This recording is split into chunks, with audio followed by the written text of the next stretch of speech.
Audio Jungle.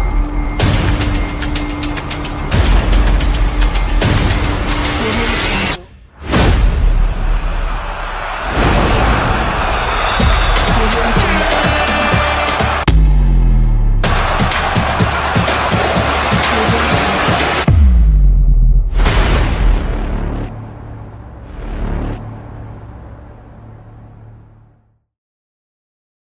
Les amis, j'espère que vous allez tous bien. Bienvenue dans cette nouvelle vidéo sur ma chaîne Lamindoski. On va débriefer une soirée complètement folle, une soirée de Ligue des Champions complètement folle. Il y a des buts partout dans toutes les pelouses de football aujourd'hui. Avant de commencer la vidéo, les amis, je vous demande encore une fois de vous abonner, activer la cloche de notification, partager les vidéos, liker et surtout commenter. Les amis, on va commencer par le match qui opposait le Real Madrid au Milan AC. Donc un match choc. Les deux équipes qui ont remporté le plus de Ligue des Champions, 15 pour le Real et 7 pour le Milan AC. Donc un match historique dans l'histoire. Franchement, et on a vu une seule équipe sur le terrain. On a vu une seule équipe sur le terrain. Une équipe qui voulait en plus, une équipe qui voulait gagner, une équipe qui a mis de l'intensité, une équipe qui a joué en équipe. Franchement, le Milan AC a dominé de la première à la dernière. Pas que les dernières minutes, le Real a dominé. Non, non, ce n'est pas. C'est le Milan AC qui a reculé pour jouer en contre. Et c'est naturel que le Real Madrid pousse pour au moins réduire l'écart. Mais aujourd'hui, surtout en première mi-temps, il n'y a pas photo. Franchement, j'ai l'impression qu'Ancelotti est dépassé. Ancelotti n'a pas trouvé la formule. Franchement, Ancelotti est dépassé. Franchement, Ancelotti est dépassé. Donc, je pense que Ancelotti est sur la sellette. Je suis sûr que Ancelotti est sur la sellette. Surtout quand tu es un entraîneur du Real Madrid, tu perds le Classico en prenant 4-0 à domicile et 3-1 en Ligue des Champions aussi. Et depuis le début de la saison, le Real Madrid gagne, mais on ne sait pas comment ils font pour gagner. Franchement, ils gagnent en étant dominés, franchement, de la tête aux épaules. Donc, Ancelotti n'a pas trouvé la formule. Le Real n'a pas de fond de jeu.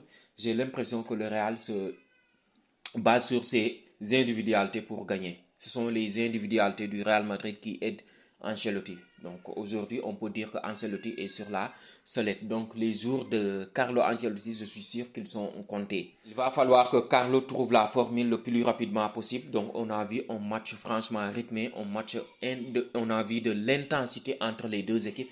Et le Milan AC, franchement, Leao, quel joueur. Franchement, quand il veut, il peut.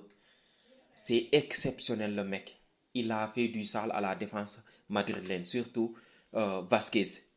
Franchement, Leao, c'est un joueur de très haut niveau. J'ai entendu qu'il a des problèmes avec l'entraîneur Fonseca, mais je ne sais pas, j'ai vu des rumeurs l'annonçant au FC Barcelone aussi. Mais s'il vient au Barça, je dis oui tous les jours. Avec cette prestation aujourd'hui, et il y a un autre joueur aussi, Pulisic. Quel joueur. Franchement, techniquement, il est au-dessus de la moyenne. Il est rapide.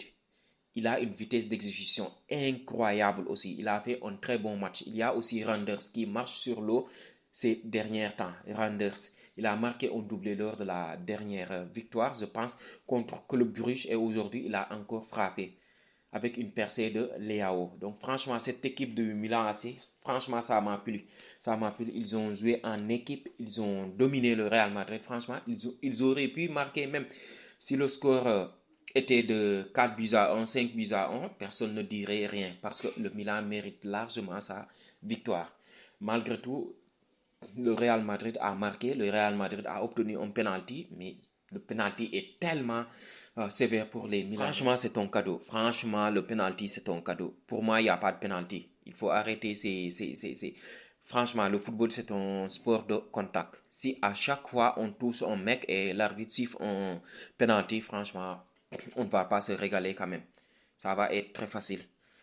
Mais malgré tout, le Milan AC a gagné. Le Milan a dominé. Aujourd'hui, il y a des individualités qui ont failli. Franchement, je ne comprends pas. Mais Bellingham, mais ce n'est plus le Bellingham de l'année dernière. Bellingham, il ne met plus un pied devant l'autre. Kylian Mbappé a essayé aujourd'hui. Il a frappé, mais Mike Maignan aussi a fait un très bon match. Il faut le dire. Mike Maignan a sorti des parades monstrueuses aussi. Surtout des frappes de Kylian Mbappé. Kylian Mbappé a été pas mal. Vinicius aussi Il parle trop, le mec. Il parle trop. Tais-toi. Joue au football, s'il te plaît, Vinicius. Arrête de crier, arrête de râler. Tu as obtenu un penalty pour rien. Et arrête aussi de simuler. Franchement. Mais c'est un très bon joueur aussi. Lucas Vasquez, il est dépassé. Je pense que le Real Madrid doit recruter en arrière droit, la défense centrale. Mais c'est catastrophique, Militao. Mais c'est incroyable. Le mec, il n'arrive plus à mettre un pied devant l'autre aussi depuis sa blessure. Franchement, et je ne comprends pas aussi les changements de Carlo Ancelotti. Tu es mené 3 buts à 1. Ah, tu fais rentrer un milieu de terrain, tu fais rentrer un défenseur gauche aussi, alors que tu as Hendrik et Arda Güler sur le banc. Je ne comprends pas ces changements. Donc, c'est pour ça que je me dis que Carlo Ancelotti aussi est dépassé. Franchement, le mec, il est dépassé. Il n'a plus le contrôle de l'équipe. Franchement, ces dernières années aussi, le Real ne jouait pas bien, mais le Real avait la maîtrise. Franchement, surtout défensivement. Et il y a aussi Tchouaméni qui a été sifflé, mais Tchouaméni aussi, il ne met plus un pied devant l'autre. Tchouaméni, c'est catastrophique. J'ai vu des rumeurs disant que le Real Madrid veut le vendre, mais Tchouaméni n'a plus sa place au Real Madrid. Je pense que Kamavinga, lui, est supérieur. Donc, Tchouaméni a été sifflé par son propre public. J'espère que ça ne va pas l'affecter mentalement. Mais le Real Madrid a été dominé, a été bien tapé par le Milan AC. Il y a aussi Manchester City qui a été fracassé aussi au Portugal par le Sporting Portugal. Et Gyökeres a aussi frappé. Gyökeres, il a marqué un doublé aussi aujourd'hui. Franchement, Gyökeres ce jour, il commence à m'intéresser aussi. Il y a des rumeurs aussi qui l'annoncent au FC Barcelone, mais on a Lewandowski pour le moment. Il y a aussi Liverpool aussi qui a éclaté aussi Bayer Leverkusen, le Bayer Leverkusen de Xabi Alonso aussi, on ne le reconnaît plus cette année. Donc Liverpool aussi grâce à Luis Diaz des grandes soirs, franchement, qui a marqué un triplé aussi. Il y a aussi Monaco qui a gagné, Lille qui a fait un but partout. Il y a des scores fleuves aussi, le PSV qui a éclaté aussi Gérone. Et Dynamo Zagreb aussi qui a gagné contre, je pense que ce sont les Slovènes de, c'est plus le club quoi en fait. Donc les amis, l'essentiel, la plus grande information en est que le Real Madrid a été battu par le Milan AC à domicile. Donc le Santiago Bernabéu, ce n'est plus une terre foreste. Donc les amis, on espère que demain, on va se régaler aussi parce que le Barça va jouer. Il y a aussi un choc entre l'Inter Milan et Arsenal. Donc, on se donne rendez-vous demain pour une nouvelle vidéo. Donc, prenez soin de vous les gars.